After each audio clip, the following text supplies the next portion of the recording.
Oh boy, a lot of chop today. What's going on, guys? Happy Friday. A lot of chop today.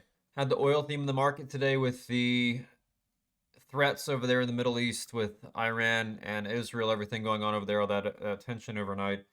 That's been crazy. And I want to talk about today, definitely a lot to dive into. A lot of stuff that I could have done differently today.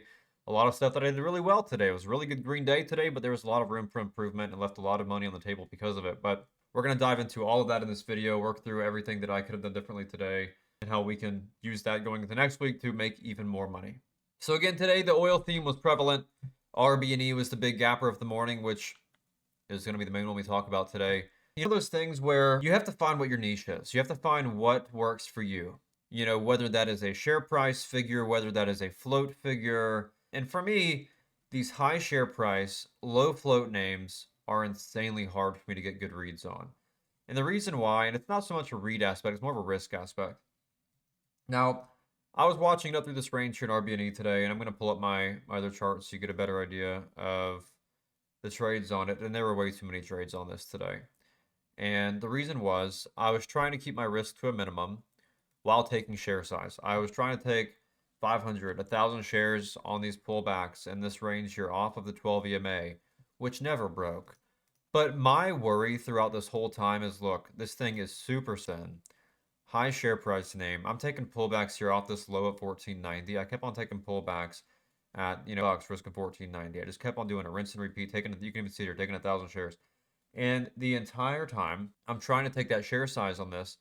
And this should have been a $1,500, $2,000 win on the trade. Ended up chopping because I was trying to keep it so tight. Every single time I would find weakness in price action, I was cutting it.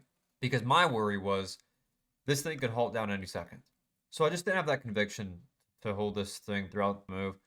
And that's the moral of the story. And it was really, it played a role back here and it played a role up here. Both of these were amazing spots for entry, but both of them sort of tricked me and lured me out of my entries. Both of them were in fantastic spots, and the structure of the stock made it extremely difficult for me to get any real good high conviction trades on today. Now, I've got a lot of other good trades too we're going to go over that was able to secure a green day today, but this was the one today I was taking so many break-even trades, trying to get something working, and these 30, 40, 50 cent swings in price, I guess I'm not accustomed to. I don't typically trade stocks in the share price range that are this volatile. It's a little bit less volatile. That's one thing. I can sort of put up with the volatility and put up with the swings in price. But this thing was moving. I figure up through here. This thing's gapping up and down 70, 80 cents a share each candle. So it's really hard to ride that wave with any actual share size. You figure with these swings in price, 50, 60, 70 cents a share, you take 500 shares and you're risking already almost 400 bucks in the play. So while that reward was clearly there, it was a little bit top heavy. We could see it here in price. We saw the rejection here off the high, which was my first concern. Rejects off the high, pulls back, and I'm thinking, oh, this thing is pull the plug out and halt down. And the last thing I wanted to have happen was get stuck in a halt down and get larger than expected loss to wrap up the week and then end the day red today. So very risk averse on this today. The moral of the story is on a high share price name like this, the rule of thumb and what I need to do going forward is either just don't play it altogether, or if I'm going to play it, I need to understand that that risk is going to be far wider. I need to stop trying to force big picture size and just take small size on the play to account for the added risk. Because again, the whole time here, I'm sitting here worried of a halt down, and so because of it, I'm keeping my stops too tight with bigger size. I should have taken small size, looser stops. So that's just one of those things that I could have done differently today, and that hopefully helps you. Again, you have to do what you know works for you. I had some really good trades today, like here on EONR today. But it's because it's what's in my sandbox per se. This is in my playbook, and I did really well on this one today. So on EONR today, we had a beautiful look on the daily time frame, which you can see here. You look over at the daily, and we had a pretty clear setup here. Now, we had this past high here on the daily, which sits right at about 66 cents. And so we knew over 66 cents, we had a pretty clear setup here. We had the break of 66, and then over 66, we had room here to right about $1. I believe it's about 90 cents to $1. And so we knew that break of 60 had us room here. We can see this massive range overhead on the daily. So that being said, using that simple daily level, you can see exactly how I played it today. We have that 66 level sitting right here at this high of day. Once it took that break at the high, took my entry, risking the bottom of that candle, and just rode the momentum here. As long as tape was hot, I kept on looking for pullbacks. You can see I played this break here from 69 to 72. This candle looked to hold off this pullback, and we saw this candle close here off of 70 cents, and we knew we had range to $1. Once this candle closed here off the bottom of this candle, we saw strength on this candle, so I took the re-entry, risking the previous low of 70 cents. Played it again from 71 up into the 75s. And then again, same story here. It pulls back, consolidates. We see these higher lows form off the 12 EMA.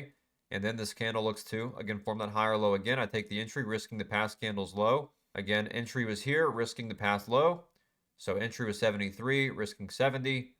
Was able to grab about 10,000 shares, as you can see right here. And got to move all the way to, was able to grab some pretty good share size. And rode this from 73 all the way up into the 78s on this one as well. And then I was done with it once we started to near the top of its range. But overall, really good trades on this one today. Had about, 3-4 trades on it. Would not complain at all with this one bit. Was very, very happy with this. So had a ton of range. Really, really clean price action. Same story over on 9. NINE, I can't spell. NINE today was also pretty fruitful. Not a massive move by any stretch of the imagination, but a really nice trade that I was actually able to catch on this. You know, I had this thing pretty hot back here in pre-market this morning with the broader oil theme. And then it gave back most of its move here going into the open. Well, then we saw massive volume here on the pivot back over VWAP. Buyers came back in. I'm like, okay, I'm not going to obviously chase it here because this candle never pulled back once. But if it does set up, then I can look for pullbacks. And that's exactly what we did. Price pulls back again underneath VWAP and then breaks back above all of your moving averages and VWAP, giving me that confluence on the pivot, which we also knew we had sellers sitting up here overhead, giving me that area of take profit, or we had this area of range overhead. Again, this is range overhead. Lovely handwriting here. Don't we just love this? That's beautiful. And we knew that was my perceived supply zone overhead, so that's where we had take profit. And you can see here, took the entry off of the 12 EMA off the simple little pullback on the reclaim. Took it there from 84 cents up into those highs to 88 cents a share up into this area of supply overhead. So again, a really, really good trade on 9. TPET also had some really good reads on this one today too. Again, almost identical to 9 here today. Traded this one really, really well. Almost identical setup. You can see we had this lower high formed here.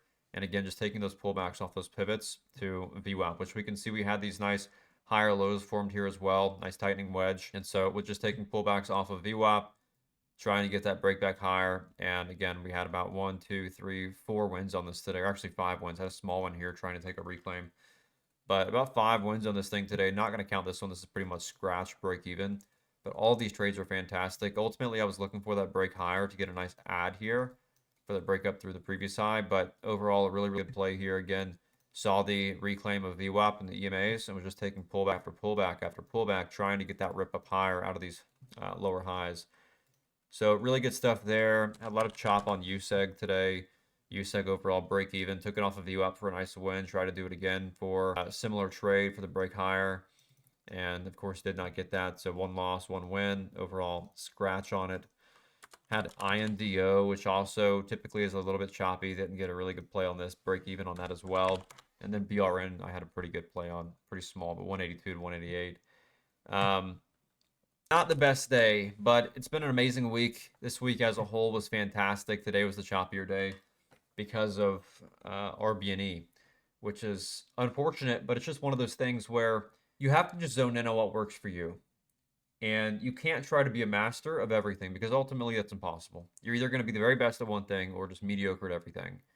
And today was one of those days where I tried to play RBNE. It's not in my playbook per se, and it's just not where I execute best. And I need to recognize that and just either take very small share size or just don't play it at all. And so EONR was the one that really stuck today along with TPET to carry home a nice green day today. But no thanks to RBNE. Overall, this week was fantastic. Hopefully, y'all learned a thing or two, again, with these daily videos we're doing now. But the live stream today was on point, as always, with these stocks, just not RBNE. But overall, really, really good week. Super happy. And I'm just ready to come back on Monday, refreshed, re-energized, and just ready to take home another nice green week next week, too. But we'll see how it goes. But I just like to come on here. But we'll see how it goes. But I love to come on here now and just sort of talk through my thought process for the entire morning, ways that I can improve going into next week, the mistakes that I make. Because look, I've been doing this now for going on almost 8 years. I've taught over 10,000 traders, and I still find ways to improve every single day. You're never not going to make mistakes. We're all human. There's no chance at all for pursuing perfection. You're never going to achieve perfection because it's just impossible to be perfect. And again, that's something that really I have to keep on drilling into my brain every single day because it's frustrating. You don't want to be perfect. You don't want to make those mistakes. But it's just part of realizing that's part of trading and that it's going to happen. And you just have to let those averages play out and just keep on executing the way you need to and just improve every single day. That being said, make sure to claim your 7-day free trial. The link is down below to get free access for an entire week to my live trading streams, buy and sell alerts, education, chat room access, watch list, and so much more. So I will see you guys there. Have an awesome, blessed weekend. Be safe, and I will see you guys back next week.